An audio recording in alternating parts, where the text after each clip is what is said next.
नमस्कार मंडळी, अपर्णास किचनमध्ये सर्वांचाच खूप खूप स्वागत आहे। एक महिन्याचा आपण ब्रेक घेतला होता। मे महिना होता, मी भरपूर फिरून आलेली आहे। 3 सिस्टर टूर केली।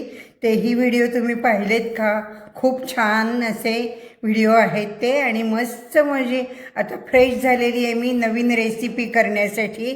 आज आपण करणार आहे पटकिनी होणारी रेसिपी, कैरीचं क्रश लोणचं, आणि हे खास उपवासासाठी आहे। आता बघा, वटपौर्णिमा जवळ आली आहे आणि आपल्याला काहीतरी स्पेशल असं पौर्णिमेला लागतं, तर लोणचं आपण हे पासून सुरुवात केलेली आहे। क्रश लोणचं हे बरेच दिवस फ्रीजमध्ये टिकतं, विदाऊट फ्रीज हे साधारण 15 दिवस राहतं। चला तर पाहूया आपण क्रश लोणचं। आपण कैरीचं क्रश लोणचं उपासाचं असं हे करणार आहे। त्यासाठी आपण 3 कैऱ्या घेतलेल्या आहेत। ही एक घेतलेली, ही जरा आंबट आहे, आणि आपल्याला माहिती आहे हा तोतापुरी किंवा राघू आंबा थोडा गोडीला असतो, म्हणजे फार आंबट नसतो। ते मी 2 घेतलेले आहेत, म्हणजे आपल्याला साखर गूळ थोडं कमी चालेल। एक लिंबू घेतलेला आहे, आणि आपण आता हे चिरून घ्यायचे, सालं काढायची आहेत याची। ही सालं आपण सगळी काढलेली आहेत। सालं गेली त्यामध्ये तर कडवट होऊ शकतं, म्हणून आपण सालं घालणार नाही आहे। थोडासा बघा पिवळट आहे आंबा, पण आपल्याला हे शिजवायचं आहे, क्रश करायचं आहे, त्यामुळे चालू शकेल।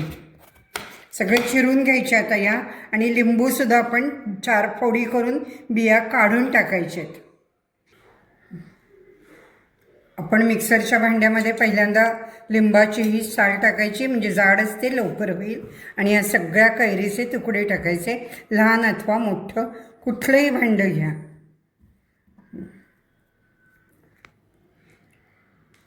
हा क्रश आपण आता मोजून घ्यायचा आहे, म्हणजे साधारण अंदाज तरी आपल्याला पाहिजे। म्हणजे मी कप घेतला आहे, तुम्ही मोठ्या वाटीने घेतलं तरी चालेल।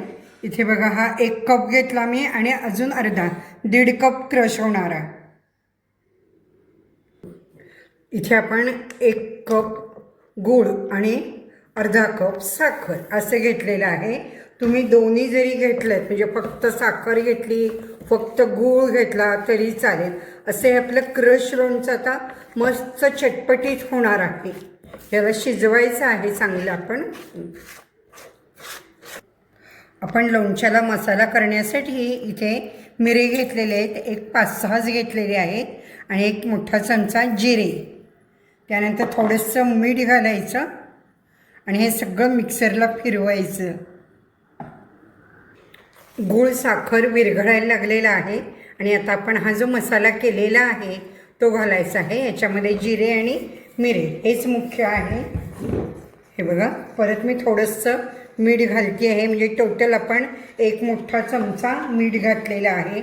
आणि लाल मिरची पावडरसुद्धा अशी मी 1 टेबलस्पून, म्हणजे 1 मोठा चमचा अशी घालत आहे। आंबट गोड तिखट असं हे असं चटपटीत क्रश आपलं होणार आहे, आणि उपासाला मुख्य चालणार आहे।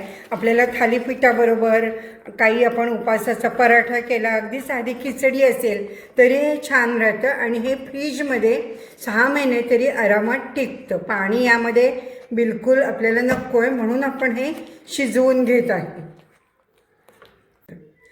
असं हे आपलं क्रश लोणचं कैरीचं तयार झालेलं आहे। हे खास उपवासासाठी आहे। तुम्ही घट्ट झाकणाच्या डब्यामध्ये भरून फ्रीजमध्ये ठेवलेत आणि लागेल तसं काढलेत तर हे 6 महिने आरामात टिकतं। आता गार झाल्यावर आपण हे भरून ठेवायचं आहे। व्हिडिओ कसा वाटला ते नक्की मला सांगा, तुम्ही कमेंट्स करा, आणि अजून कैरीचे भरपूर प्रकार आहेत तुम्हाला बघायचे, आपले व्हिडिओ पाहत राहा अपर्णास किचन। यामध्ये शिजताना आपण अशा वाळलेल्या 2 मिरच्याही घालू शकतो। वाळलेल्या मिरच्याची चव एकदम छान लागते। व्यवस्थित शिजवायचा।